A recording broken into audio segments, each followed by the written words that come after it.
Welcome in, everybody, to week number 7 of Northeast Indiana High School football. My name is Jeff Mahoney with Summit City Sports. And as always, we have Casey O'Boyle from Northeast Indiana Game Night. Casey, let's just jump right into it. Bishop Lures, undefeated atop the SAC, traveling to take on their rival, the Bishop Dwenger Saints. And the Saints looked pretty dang good last week in a big win over Concordia. They did. It's one of those things. Coach Garrett made some changes within his personnel on his coaching staff, and he kind of took over the play calling duties. We weren't quite sure what we were going to see a week ago. It sure started inauspiciously. I mean, if you think about it, the first 2 snaps were fumbles, right? Exchanges from the quarterback to the running back. Snap, fumble, lost, snap, fumble, lost. That's how Dwenger started this new offensive scheme against Concordia. And then their third possession, Jeff, the defense held both times. They turn over the ball on downs at their side of the 50. So they are 0 for 3 on possessions, basically 3 turnovers on their side of the field, but the defense holds. Concordia looked really flat to me. If they would have scored on a couple of those early, I think they were down inside the red zone on 2 of them. That may be a different game, at least for a half. But instead, that offense got going. They've got like this dragon formation. It's basically a newfangled unbalanced, where they actually have Rocco Sioka almost like a left tackle. So they're going to utilize him, I think, a little bit in that as far as passing. And then KJ Tittman had a nice game running the ball, and then they got going. And they put up a nice win, probably their most complete game of the season, I would say, 45-10 over Concordia. And so it makes you wonder right now, Jeff, did they pull the right levers to make this game competitive? Because I really feel like coming into last week, this looked like a blowout loss the other direction because Bishop Lures is really playing on a high level. Yeah, looking at Dwenger, one of the key factors there, the junior quarterback, Bodie Dickerson, looks like he played all the way throughout. 3 touchdowns and 2 rushing touchdowns, adding a little bit of a different dimension there, a wrinkle for that offense. Yeah, Bodie's done a nice job. In his limited time filling in for Evan Springer in previous games, he made the most of his minutes for sure. And I think he gives them a little more versatility in their offense. He's definitely a better running quarterback than Evan is, and he's thrown the ball surprisingly well. Now, what they did last week is, I'm sure you saw on film, but they just got the ball out quickly out of his hands. So not a whole lot of big plays. I don't think they had more than 33 yards for any of their receivers, but I think they spread it around to 7 different guys, did Bodie Dickerson. That's going to kind of be the name of the game, I think, for the short term, until they can find ways to stretch the field with guys like Rocco Sioka or Henry O'Keefe. O'Keefe definitely is that home run guy. I think the Saints are going to make a concerted effort to get him involved more tonight, maybe even in the running game, whether it be some jet sweeps or some reverses, but they've got to find a way to get him a few more touches.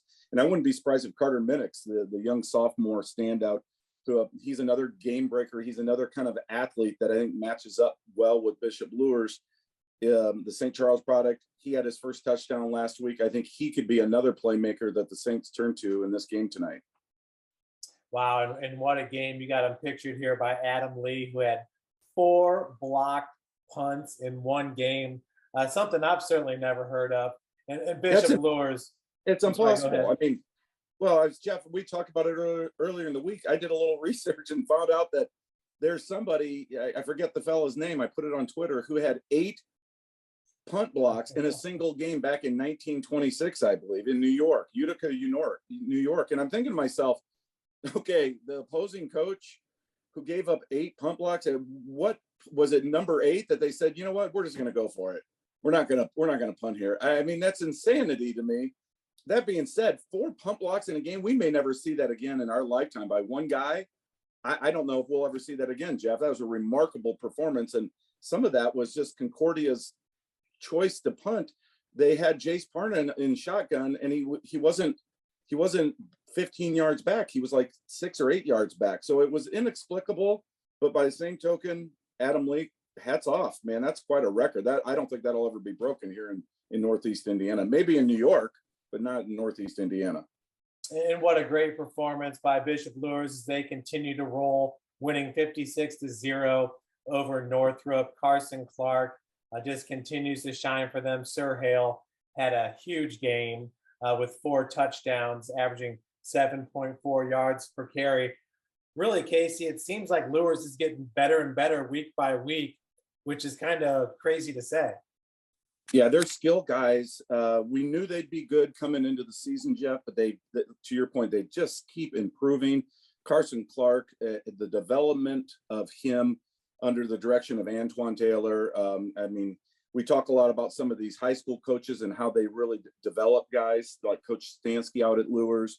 Certainly Coach Skelton at Homestead gets a lot of credit. I mean, Antoine's the best. Deuce Taylor, the way he progressed as a young quarterback at Northside and how he could fling the ball was remarkable. Same thing here with Carson Clark. What a phenomenal career he's had. He's got a chance tonight, Jeff, to become the all-time SAC passing leader. I think it's about 280 yards will get him there. Very, very doable. And to do it against your rival on their senior night, that would be kind of special. But regardless, as long as he stays healthy, he's going to get that mark. He's going to pass former Lures great James Kanapke, who went to Bowling Green and did the great things in college. So this is historical stuff that we're witnessing here. And that offense, to your point, is doing really good things. The question mark for this game tonight, of course, is Nelson Kanapke at left tackle. It's my understanding that he's still listed as questionable, which tells me he may not go. And if so, George Boudet has to move over from center to there. And then the young sophomore center has got to get some big snaps. And that'll be a key matchup to watch, that young fella at center against whomever Bishop Dwyer puts up in front of him in their 3-front defense. So certainly a subplot to keep an eye on, but what a gorgeous night for football and the Battle of the Bishops.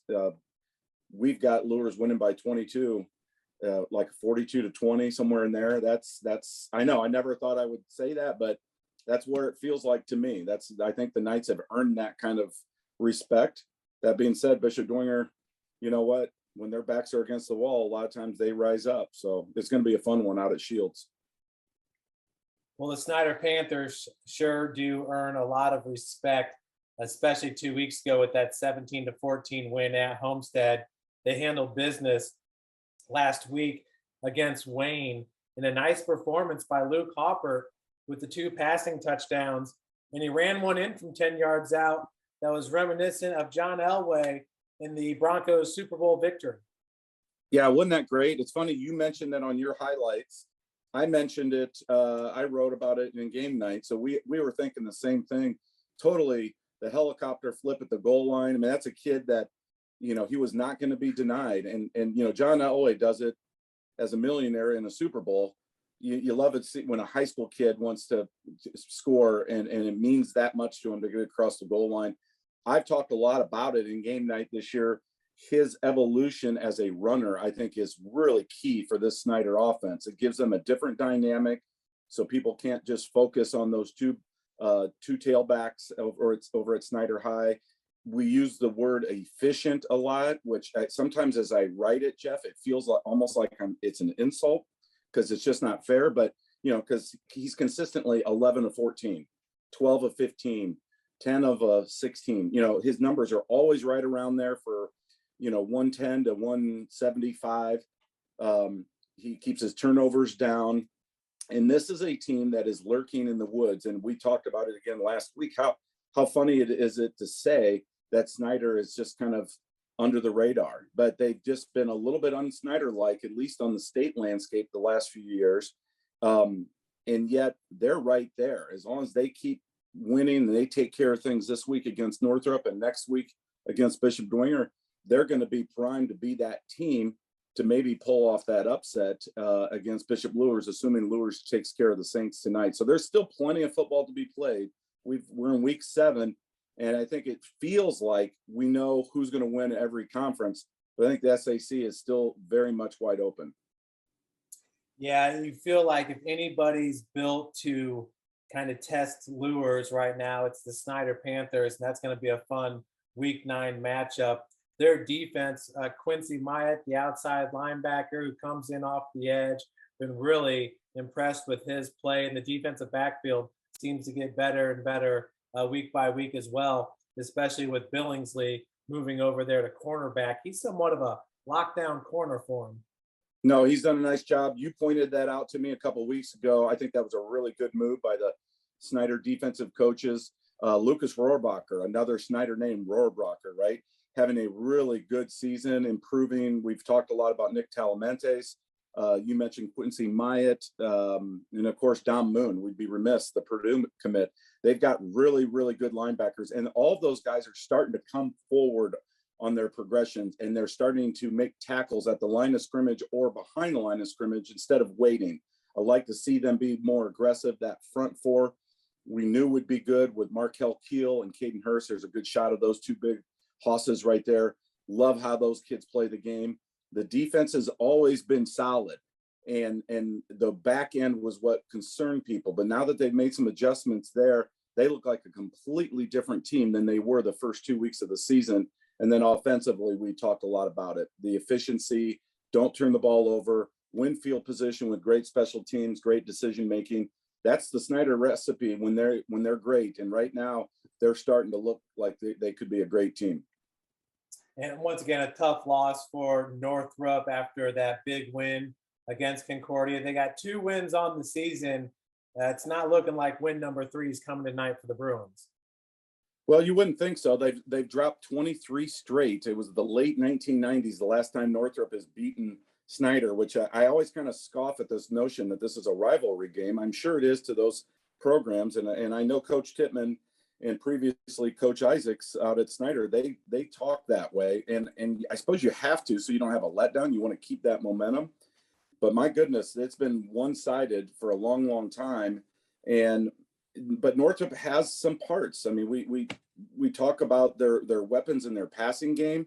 Last week, Roosevelt Norfleet had a little bit of an off night, just 1 for 10, I believe, with 1 interception. And Keon Bates, the young guy, the junior quarterback, got some reps last year as a sophomore, gave him a spark. And they were in position to score a couple times early. They didn't.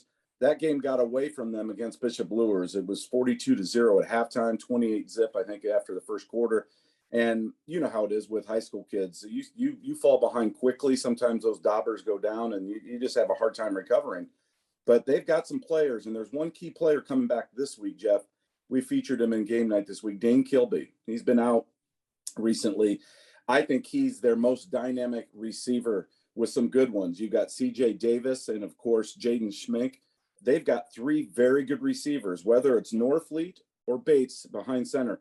They can get the ball out in space to those guys and find some mismatches against Snyder's secondary, score early and hang around, especially with Snyder's offense not necessarily being quick strike. They like to plod and, just methodically move the ball down the field. Northrop could hang around. I'm not saying it's going to happen, but I don't expect them to get beat 56-0. I mean, I think last week was an anomaly. I think the Bruins play better this week and compete.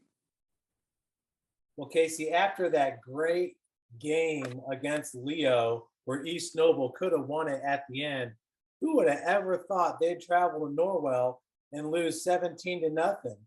And their opponent, they'll be at Columbia City. Whoever thought they'd get shut out 21-0 against New Haven, where the Bulldogs pick up win number 2. Those were 2 big upsets in the NEA. Yeah, you're not kidding. I mean, and the Swami used the word puzzling. That's the best way you can describe it. I mean, you usually have one of those kind of surprises or shockers maybe every 3 or 4 weeks, but not 2 in the same conference. Oh, and by the way, they play each other this week. Very, very rare. I certainly didn't see East Noble losing that game. I think we had them by 17. I had the wrong Knights, 17 points. They lost 17-0. Norwell, kudos to the Norwell Knights. Coach Josh Gerber's team is 5-1. Defense coordinator Matt Taylor is our coach of the week.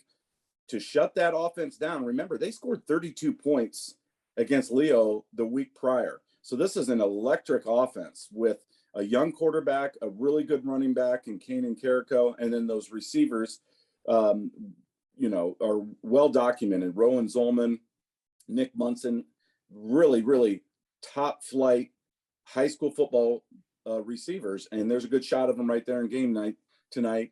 for them to put up a goose egg, and it's not like it was pouring rain, Jeff. It was a gorgeous night like it is tonight. That was a real shocker. Only 200 yards offense for East Noble, but they just couldn't get any big plays. If you look at their stats, they moved the ball, but they just couldn't get big plays. They didn't convert enough third downs. Everything was, 2 to 5 yards, and they end up having to turn the ball over on downs or punt it away. And it was just not a very efficient game for East Noble, and certainly a head scratcher. And then Columbia City, same thing. I mean, they went to New Haven. I think of the two games last week, that one was a little bit more predictable from the standpoint of a matchup. I just thought, New Haven is so good, especially with Jakar Williams back in the saddle and starting to play a large part and running the ball more and just factoring in more to what they want to do. That one didn't totally surprise me. I think it was the final score and the fact that they put up a goose egg. 21-0 did the Columbia City Eagles lose. Again, puzzling, another head scratcher. So pulling it all full circle, what does that mean for tonight? I mean, you talk about two teams that have to be, wondering what's going on, what direction things are going. I saw Brett Fox, the coach out of Columbia City last night when I was dropping off game nights, and they were all together in their open space over there in that huge monstrosity of a high school. That is something else. When you go out to Columbia City, I'm sure you've seen it. It's remarkable. But the spirits are high. They seemed really good. Talking to Coach Amstutz at East Noble, losers of 2 straight. Spirits are high. They feel really good about things. I think both of them have flushed this game. When I say both of them, the coaches, but also the programs have said these last week is over. We have to flush it. This is new territory. But that's how important I think this game is, because one of them is going to be coming out of this and feeling better about themselves. The other one's going to still be thinking, wow, what's going on? Is our season going the other direction? So pivotal matchup in the Northeast 8. I love the matchup. Columbia City playing at home with Greg Bolt, that big 6'5" quarterback. I mean, he is a real talent, Jeff. I love how he runs the ball.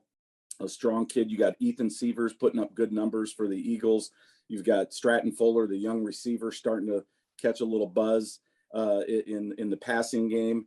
And then, of course, they've got Hunter Heron, who's their home run hitter. They've got some ingredients on the offensive side of the ball. Can they stop East Noble is the question mark. Kanan Carrico had a huge game 2 weeks ago against Leo. Last week, he had 11 tackles from his defensive end position. That kid's got to be bruised and tired every Friday night when he comes home because he never leaves the field. But I think he's the difference in this game tonight. I think if he gets a big game between the tackles and they can dictate tempo and maybe hit 1 or 2 big ones downfield, I think the Knights take care of business.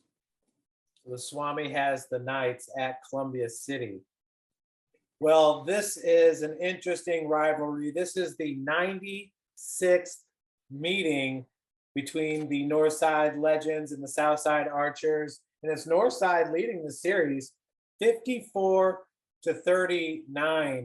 I think a lot of people would choose Northside in this game. But, Southside, they've been playing underhanded for about the last 3 weeks now, missing guys like Trevor Hapner. And we know when Jalen Lattimore's on one side and Trevor Hapner's on the other, this is a fierce defensive line. Those two guys can get after you. Yeah, no doubt about it. I mean, think about that. These last few weeks, I mean, Southside has not played well, admittedly so, especially last week, losing at home to Carroll 59-0. It was 49-zip at halftime. It was just ugly. They're missing some key guys in the trenches. Most notably, you mentioned it, Trevor Hapner. You're calling plays. You can pretty much now go to that side of the field. Wherever Jalen Lattimore now winds up, you're going the opposite direction if you so choose. You can't do that tonight if you're the Northside Legends because Hapner is back in the lineup. They got a couple other guys back. They've had a couple tragic situations where two fathers had passed away. One from a player, Hugo Herta, and his father, Hugo Herta Sr., died over the weekend. And then one of the defensive line coaches, Dustin Greger, his father, Todd Whitner, passed away. So heavy hearts out at Southside land. Our hearts and prayers go out to the Archers and to those young men who lost their fathers. That's a tough deal, as we know. So they're going to be playing with a bit of a chip on their shoulder. I think most everybody's taking Northside, and I think rightfully so. But Northside comes in 1-5. They look really, really good to start the season. They, for all practical purposes, should have probably beaten Snyder week 1. You were there. You saw that with your own eyeballs. That miracle finish by the Panthers on the last play of the game pulled it out. Since then, they've got the 21-14 win against Wayne in week 4. But Northside, I think, feels like they've underachieved to a certain degree, but they've also been bitten by the injury bug. Brayshawn Bassett, the starting quarterback defensive end, is still out. He could come back, I believe, in the first round of the playoffs. Coach Ben Johnson told me. So something to keep an eye on there. The young quarterback, Donovan Williams, has done a pretty good job, I think, starting to find himself. But again, too many turnovers, too many miscues. Last week, they lose 49-7. It was 20-7 in the second quarter, Jeff. And they hit a big pass play to Tay Johnson at the goal line and we're talking 6 inches. And they go into shotgun and they do, a ball fake and something else, and they fumble the ball at the goal line. Homestead recovers. A few plays later, they march down the field. It's 27-7, game over. But if Northside scores there, they have a little belief, they get a little momentum, and they hang around maybe a little bit. So on paper, this feels like Northside is at least a 2-score favorite to me, but it's a rivalry game. And you know how these things go. Southside, again, playing with heavy hearts. Quincy English, 6'5" quarterback.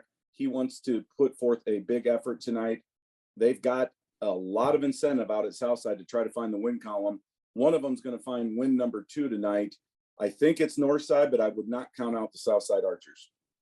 And with Northside, Tay Johnson, who you have pictured here right next to the totem pole, he's your all game night watch list.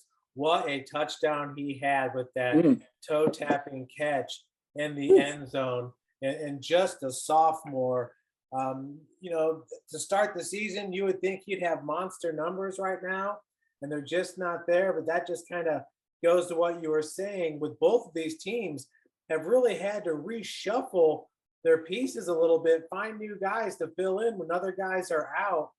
And you feel like it's only going to make them stronger as the season goes on.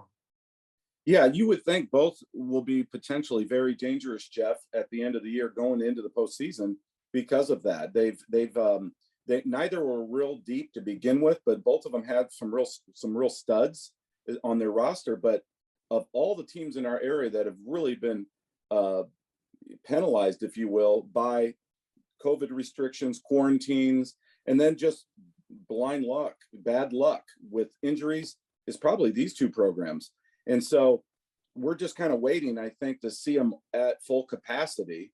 We saw what Northside could do week 1 when they were healthy, when almost beating Snyder. We've seen some good things from Southside, a week 2 win over Northrop, 26-14, when they were relatively healthy and before they started having a plethora of quarantine issues. So if they get all their people in place, these 2 teams have some good personnel on both sides. So I wouldn't want to play them necessarily in the postseason. We've seen it in past years where they can rise up and sneak up on people.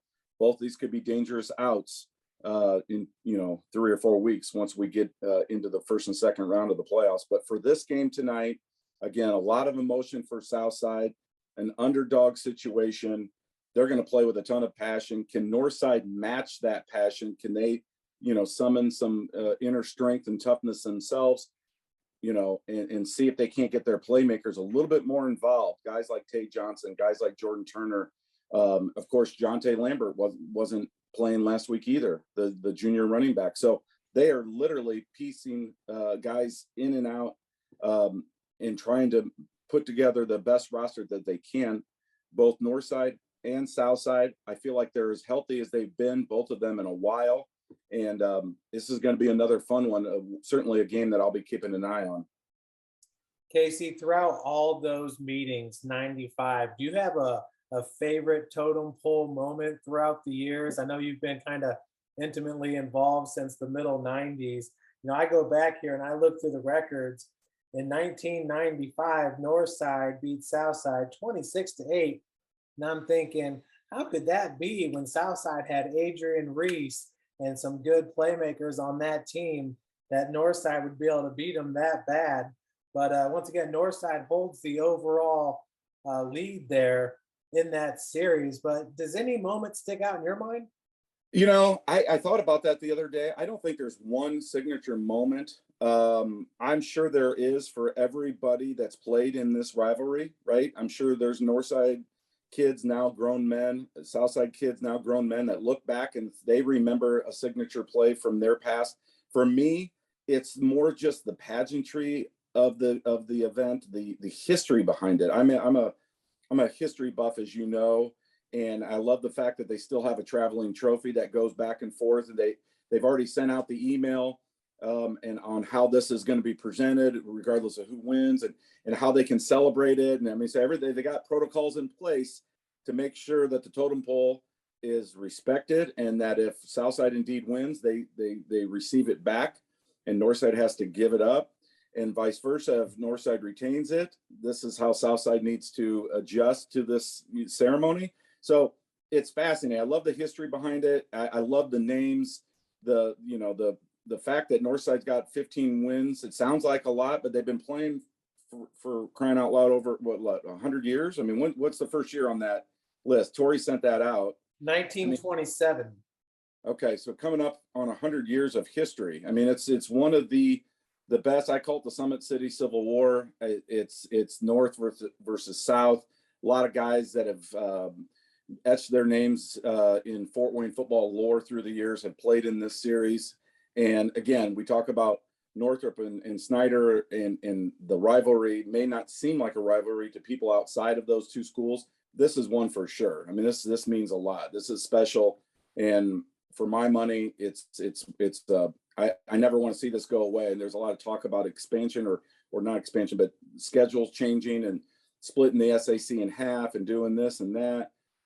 This is a game that needs to be on the schedule every single year. And again, because I'm a history buff, and I just think about all the coaches that I've dealt with over the last 25 years with GameNight, and some of those relationships, and how the energy level's always up a little bit more when we're talking about this game this particular week. It's just how it goes. Doesn't matter if it's Casey Kolkman, Grady Pruitt, Ryan Hall, Mike Cochran, Mike Chevron. I mean, I'm just right now grabbing names. I mean, Roosevelt Norfleet, of course. I mean, there's a lot of these guys that it means something. It means something in the walls of these schools all week long. And I'm just thrilled that both these teams are as healthy as they've been in a while. And we've got great weather. It's going to be another fun one. Yeah, and it got me to thinking. I saw Donovan Clark had a post, the Southside great that went on to Indiana, finished his career playing baseball at Huntington. He's now the strength and conditioning coach for the Huntington University Foresters. But even Donovan Clark couldn't figure out a way of beating Northside back then. Of course, Northside had some good teams with CJ Jackson and crew. Yeah, some really good teams during that era. Marcus Moon played on that team. The McKinstry kid, Zach McKinstry, who's now playing professional baseball. And then Levette. Remember the quarterback Levette, 2-year starter that put up big numbers. Coach Ryan Hall did a really nice job, I think, getting Northside football to right there on the precipice of great things. And then, you mentioned Donovan Clark, what a great athlete he was out at Southside. I mean, there's so many. I mean, I was talking to a friend the other day about some of the great athletes, the Dido twins. Remember that name? Russell and Rodney Dido. I mean, there's been so many guys through the years. Larry Bostic out at Southside. I mean, we could go on and just name drop, but a very special rivalry. And again, another game I'm going to keep a close eye on tonight. Yeah, Lamar Smith and Bernard Pollard, probably the two biggest names when you think of the rivalry. Right. Two NFL stars. Yeah, two very good ones. I know both those guys. I like both those guys. Bernard, I've got a print somewhere in here, and I haven't shown it to you yet, but because I haven't framed it yet, but I've got a print when my brother and I went to Kansas City, and he was playing for the Chiefs, and Bernard gave me a glove. So I've got a glove, and I've got this print, and I've got the credential from Kansas City. They played the San Diego Chargers, and they won on a last-second field goal. And I have to hook up with Bernard when he comes to Fort Wayne next so he can autograph it, and then I'm going to get it framed and add it to the collection here. But yeah, great history there. Northside's got their fair share of great players too, of course. So this is gonna be another fun one. And we've got Northside, I believe, by 2 touchdowns. But again, rivalry game. I'm taking an underdog typically if I was, placing a wage on it for breakfast, but I don't do those things. Well, Homestead definitely bounced back in a big way after that victory or the loss to Snyder. They beat Northside 49-7, as we were just talking about. Carroll worked Southside 59-0. This in itself is a big rivalry between 2 6A schools. Should be a good one tonight. I've been thinking lately that Carroll's going to win this game. We've got Carroll winning by a touchdown, Jeff, but I felt this way 2 or 3 times over the last 7 years or 8 years now. Homestead, I believe, has won 7 in a row in this series. I don't think those coaches quite get the credit that they deserve. I mean, yes, it's a 6A school. Yes, they've got great facilities. They've got great program, great feeder system. I get all that.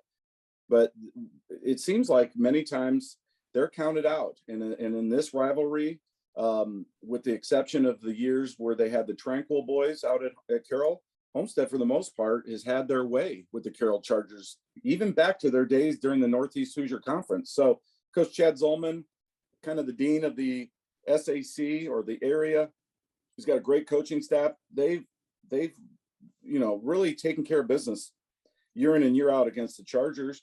But I'm with you, Jeff. This year sure feels like Carroll should win this game. This is a team that looks to be playing as well as anybody in the area, including Carroll, Lures. I mean, there are a lot of people that I speak with that feel like if Carroll and Lures played again, that Carroll might beat them. And I know this was the team that GameNight picked out of the gate to win the city championship. And then that first round game or first week game against Lures kind of squelched some of that momentum. But since then, they've won 5 in a row. And we said it week 1, Jeff, it could be like Homestead a year ago where they lose week 1 and then they run the table and rattle off 9-10 wins. And that feels like what we're seeing right now with Carroll. That being said, I know I'd have to go back through the records, but I know we've picked Homestead to lose this game probably 2 or 3 times over the last 7 years. And each time the Spartans rise up. So I'm not going to bet against those guys, that coaching staff. I will say this, Ben Johnson out at Northside said that Homestead has the best offensive line in the city. In his opinion, by far, he said they were awesome. They move well together. They're in unison. They combo block great, and they get off and their zone blocking is really good as well. Their pass blocking. Peyton Slavin, we've talked about him. His maturation as a quarterback this year started off a little rocky, but each week has gotten a little bit better.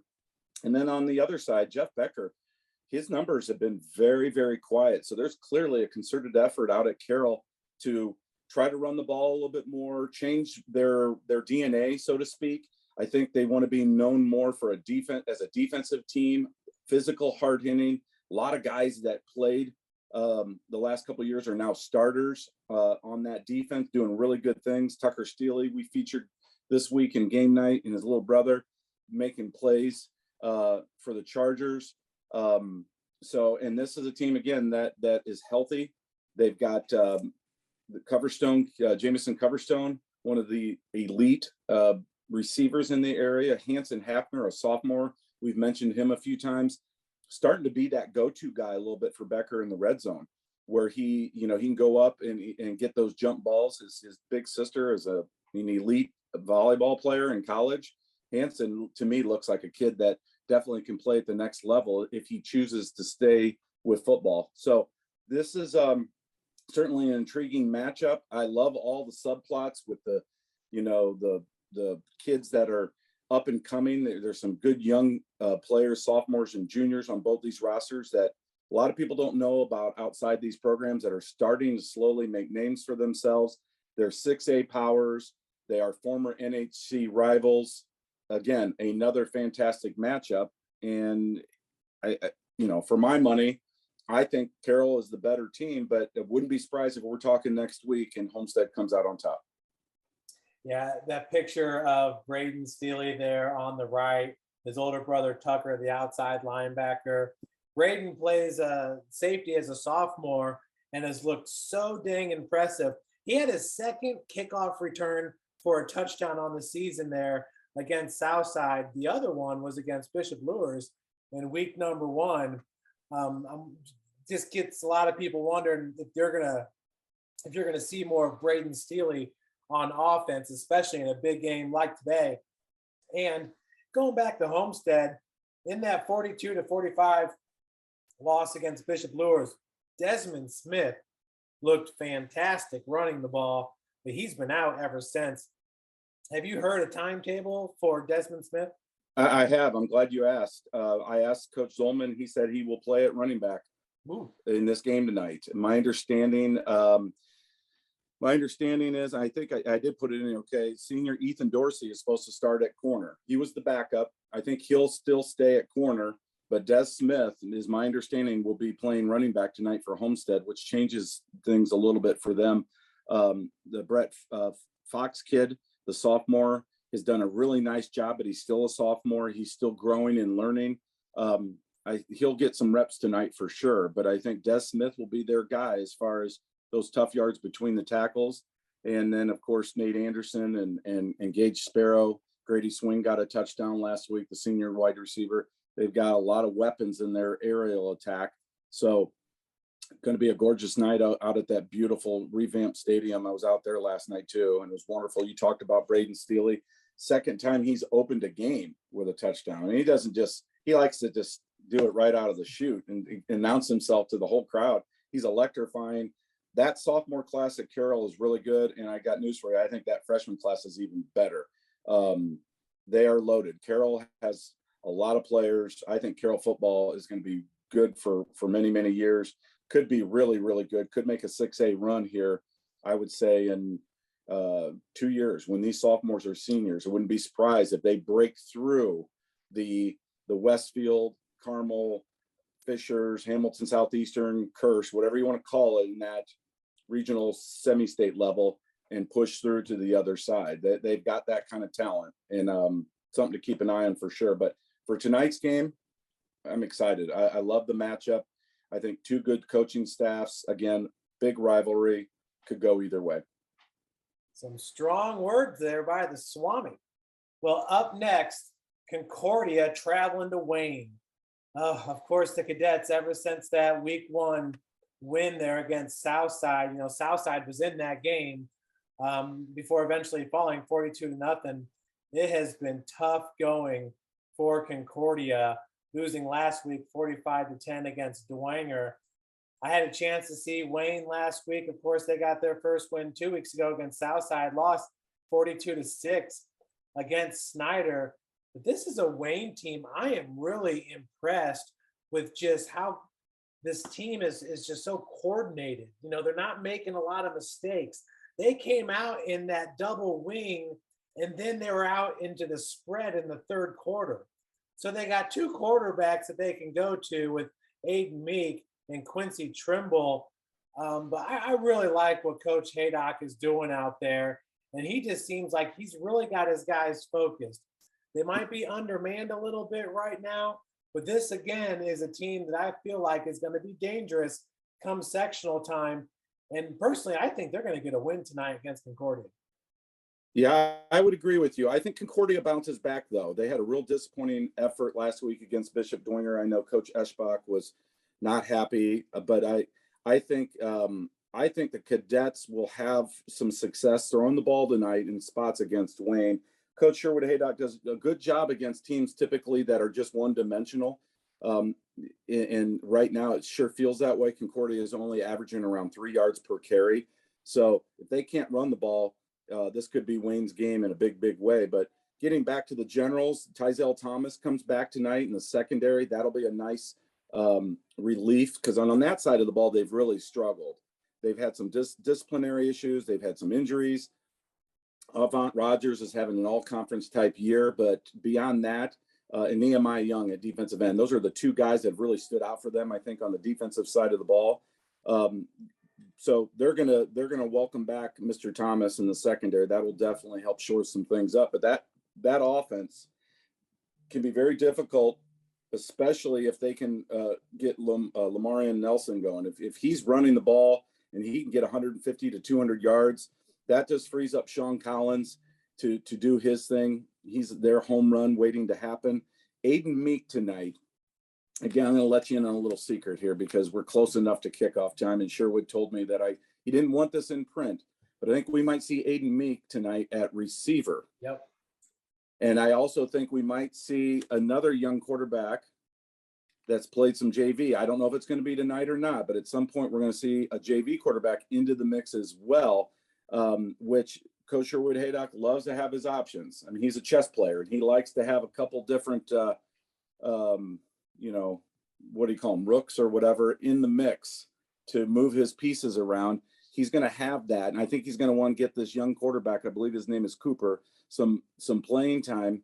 So would not be surprised at all if we see the young fella in this game tonight against Concordia, getting him some reps for the stretch run, because the Wayne, of the two programs to me that look like they could be dangerous come postseason time, Wayne is definitely the front runner in that regard. Concordia looks like they're a little bit disheveled right now. I do expect them to play better, but Wayne right now, to your point, they're not turning the ball over a ton. They're not committing those penalties that they've committed in the past. They're going to be a tough out for somebody in the playoffs for sure. And I'm excited and intrigued by what they're going to do at the quarterback position tonight. That's what I'm going to be looking at every time I flip over and watch this game, is who's behind center for the Generals and what are they doing with him. So keep an eye out for number 4, Marcus Cooper, a sophomore at 6'2", 180 pounds on the roster there for the Generals. Casey, oh man, was I so impressed with Lamarian Nelson. He is big, but he's got a burst. He's a speedy guy. I really feel like he's got a bright future. Yeah, I like him a lot. He just fell short last week of the century mark. I believe he had 96 yards in that game against Snyder, but he runs hard. He does have a nice burst. Definitely a north-south type runner, but I think he doesn't get credit for having the vision that I think he has. Offensive line has just slowly but surely improved this year out at Wayne. And I think Sherwood, again, he likes being balanced. His great teams of the past over at Woodland and at Harding were historically 50-50. I mean, if you look at those great teams, those two teams that went to the state championship game, he won one at Harding, runner-up at Woodland. Those teams were almost split 50-50, rushing yards and passing yards. He does not have that personnel out at Wayne this year. And I know it drives him nuts because that's what Coach Haydock wants to do. So he's had to adapt a little bit, and they load up the box, like you said, with the 2 tight ends, and they want to shorten the game because the defense is behind a little bit here. They can't get into shooting matches with people because their defense has some holes, and then the offense just doesn't have those playmakers other than Sean Collins, and everybody on the field knows it. So he's had to adapt with what he wants to do. I think Coach Haydock does a great job. I think they win this game tonight, but I do think Concordia plays better. I mean, this is one of their games that they probably at the beginning of the season, they circled and thought, we got to be able to win this game. So they're going to go out to Wayne Stadium tonight expecting to play well, and I do think the Cadets hang around. Casey, if they do go with the sophomore quarterback, is there another role for Christian Trimble, the junior at 5'11", 170? I wouldn't be surprised to see him if they do go to a spread formation in the slot. I mean, that's the thing. We could see 3 quarterbacks on the field at one point here for Wayne, and no one sure would, double reverse passes, double pass, where you throw the ball laterally to somebody out in the flat, and then they step back and throw it downfield.